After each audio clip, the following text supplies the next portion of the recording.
Assalamu alaikum. This is Saman Khan, your English language instructor, and I know you must be waiting for the second part of the story.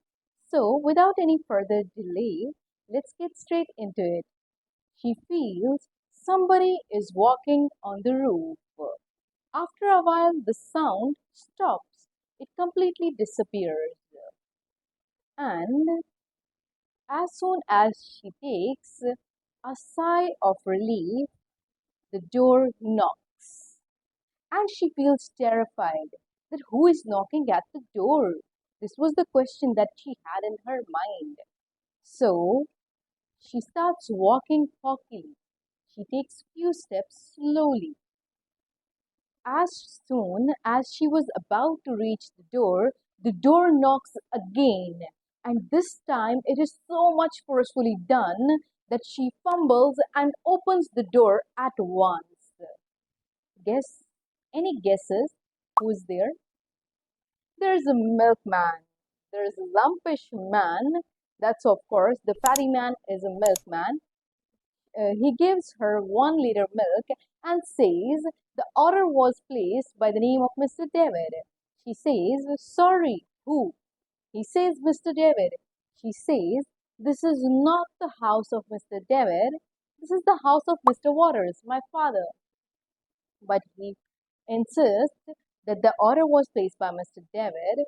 So, without any further debate, she takes the milk, locks the door, and keeps the milk on the table and sits on her bed. Now she's thinking, who is Mr. David and why he delivered like 1 liter milk at her house? So while she's thinking that, she feels hungry, so she goes to the kitchen and starts preparing her breakfast.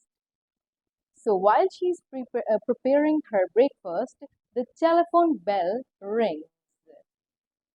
She goes near the telephone, picks the receiver, and says, hello.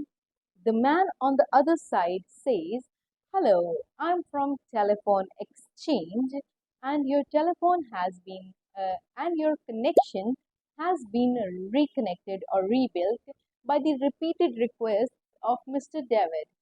She says, Mr. David? No, this isn't the house of Mr. David. This is the house of Mr. Waters. Then how did he uh, rebuild the connection?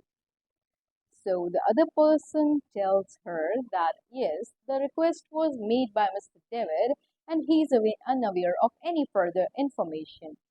So she puts down the receiver and now she's thinking that who is Mr. David and why? Why is he doing that? Is he living in the house? Was he living in the house before her? Or what actually is the scenario? She's just having those thoughts. So for this, to know who is Mr. David, she has to visit her nearest neighbor. So she quickly takes her breakfast and to know who is Mr. David, she has to go to her nearest neighbor who is about 2 kilometers far from her house. So now the second part of the story has completed. Now the question for you is, who is Mr. David? And in such scenario, if you were Miss Pinky, what would you do? Thank you. If you like the video, please don't forget to like, subscribe and share.